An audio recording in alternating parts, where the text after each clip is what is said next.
What's up? It's your boy Tony, aka South Kowea, representing Team Second to None, also representing Fayetteville, North Carolina.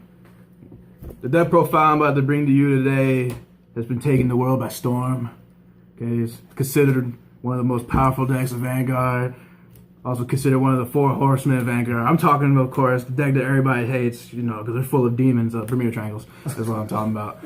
So, joke's on you guys for thinking it was dark irregulars. So, I played Bermuda triangles because there was nobody else in our group that played Bermudas at the time, and I was like, I want to be that outlier. So when I picked them up, I liked them ever since set one, and like I said, I stuck with them ever since. I really like their bounce mechanic. It's fun. It annoys my opponents because sometimes they don't understand the bounce mechanic, and now they have a new mechanic called Harmony. So the deck profile I'm bringing you today is my Harmony build of a Bermuda deck. So I'm starting my starting Vanguard. Her name is Akari. Now she has the Harmony ability, which means when you call a unit in front of it in the same column, they become in Harmony and they proc Harmony abilities. So her Harmony ability is with GB1, of course. You soul charge it, it's act, of course, and you choose one of your cards, you bounce it, and you draw a card. Now that'll also lead to other abilities being procced as well. On my grade 3s, of course I run the big boss, Loris, 4 of them. Now she also has Harmony, so to put her in Harmony, you need to call somebody behind her, and then she'll gain her Harmony ability, which is a GB2 effect once per turn. When she's in Harmony, you pick 2 of your units. That could also mean her, you know, your Vanguard as well, and they both get +5, and she gets an extra crit. Now she also has a break stride ability, saying when you stride, you counterblast 1, you choose one of your rearguard units. You bounce them back to your hand, and you draw a card. And, of course, that'll also lead to other abilities being proc. Now, I run 2 Liddies. The reason why I run 2 Liddies is what if I don't get Loris first turn or throughout my turns? You know, I need a card to fall back on, and I chose Liddy. Now, what Liddy does, she has Harmony, and when she is ridden on the Vanguard circle, you counterblast 1, soul blast 1. Look at top 5 of your deck, choose a card with Harmony in its effects, and you add it to your hand. Now that's bound to be the most of your deck. What's interesting about her is that she has a GB1 effect that says when she's in Harmony, as all units that are in Harmony, she gains +5 for each unit that's in Harmony. Now my other grade 3 is Himari. Now this is the kind of unit I wouldn't want to have in my Vanguard circle. She's better off as a rear guard, but she has a pretty interesting ability. She's in Harmony. If she's in Harmony, she also has the Harmony ability, but when she's in Harmony, she has a GB1 effect. When you hit a Vanguard, you counterblast 1, you choose one of your other units, you bounce it, you call somebody back from your hand, and it gets +5. So you could easily reset lines if your opponent doesn't guard. Next is my grade 2 lineup. We have 2 Sonyas. She has Harmony, and her Harmony ability says while this unit's in Harmony, she gets +3. So it's a good beater if you want to push for damage or power. I run 2 Coveas, or Cuvée, I guess that's how you say it in French. She is if I want to stall in a grade 2, because 10k is where it's at. I run 4 Amelias. She does not have Harmony, so be careful when you try to make people go in Harmony, because in order for Harmony to go off, somebody has to already be out there with Harmony, and you have to call somebody out in front of her. It doesn't work like if she's here on the field, and then you call somebody with Harmony right behind her. It doesn't work like that. The Harmony has to be already out there first. So, but anyway, 4 Amelias. She has Resist. You know, it's a good way to stop, you know, if you don't want to get tucked by Gear Chronicles or nuked by Neurocomics, Kageros, whatever, all the like. So I like her because she's my main target for Akari, my starting Vanguard. So I choose her, I bounce her, and her ability procs, which is Counterblast 1, draw a card. So it's really good for her. Now I also run 4 Spicas. I like her a lot. I'm thinking about cutting her down to like 2 or 3, but the reason why I like her a lot, because on attack declaration when she's boosted, you counterblast 1, you bounce somebody back to your hand, another person, not her, and you call somebody back from your hand, and it gets +3 power. So she's a good line resetter and gives plus bonus power. It is of course a GB1 effect. So that's it for my grade 2s. Next is my grade 1s. I run, of course, 4 perfect shields, perfect guards, Kukuri, the one that damage on flips when you have another copy in your graveyard and can only guard the Vanguard. The reason why I run this, because I don't care if you hit my rear guards, I'm bound to have, Bermudas are known for having hand presence, so you're bound to have a lot of cards to back it up, so you don't care if you lose a couple of rear guards. What you really want to defend is your Vanguard. And of course, they don't have a lot of, well, they do have a lot of damage on flippers, but you need more to sustain yourself because of Loris. I run 2 Ninas.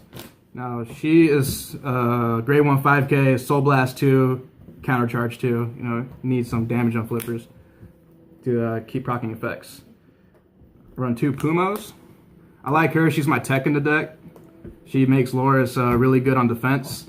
Now what she does, GB1 effect, you call her to the guard circle to guard, and then you call a Bermuda Triangle unit from your hand to anywhere on your guard circle, and then she gets an extra +5 shield. The reason why this is so good is because if you have Loris, she's already at GB2, this procs Loris effect, and you pick Loris and somebody else, it doesn't really matter, because the main thing you want to pick Loris because she'll become a 16 for that turn, and that's the reason why Pumo's in this deck. She makes Loris sing very, very loud. I run 2 of the Stride Fodders. The only reason why I run 2 is because I literally only stride about 6 times in this deck. That's pretty much all my strides whenever I go through them all. Now, what she does is when you call her to the rear guard, you choose a grade 3, discard it, you search for a Loris, add it to your hand. Of course, she gets +2 to your stride count when you're discarding, paying the cost for stride. I run the engine of the deck, which is 3 Shizukus. Now, when she's in Harmony, her GB1 effect activates. You look at the top 5, you pick a grade 3 unit, and you add it to your hand. And you could proc those off maybe 3 times, twice per turn. But the point is you keep thinning your deck out with her. She's a really great engine of the deck. You kind of want to keep her alive. She's the life of the deck, life of the party. Now my trigger setup, pretty basic, 4 heal triggers, 4 generic crit triggers. I run 4 of the special crit triggers, Reina. Now her ability says when Loris attacks, you can soul charge her. She gives Loris +5 and you draw a card. So it's good if you want to get effects like Lena off to pay the cost to unflip damage. And people might say you because of stand triggers, but I love these stand triggers. I run 4 of Kirk, or however you pronounce her name. Now what's good about her is since you're going to thin the deck down a lot through drawing, when she's in Harmony, after she's boosted at the end of that battle, you put her on top of your deck, you bounce some other Bermuda Triangle unit back to your hand, and you call somebody back. So she puts stand triggers back in your deck because you don't want to deck out, because that's how you lose games, and it resets another line. She's great with the combo with Spica. Now the strides. I run 1 Blizza. This is either my first turn stride or my last turn stride, because the only reason why I would run Blizza is to be a GB2 quickly if I have more than enough counterblast to get it off turn 1, or if I want to go for late game, and it'll be pretty much my last stride, but I don't really use them all that often. Of course, his effect is counterblast 1, choose a G unit from your G zone, turn it face up, it gets +5 for every face up unit in your G zone. So it's pretty self-explanatory. I run 1 Morris. Now when she's placed on the stride, when she's Stroud, you choose up to 2 of your rear guard units, and they both bounce back in your hands. This is good because you don't want to pay the cost for Loris. You could just stride her and be like, hey, I'm gonna proc some more abilities. I run 2 Somis. Now what she does, she's good in my opinion.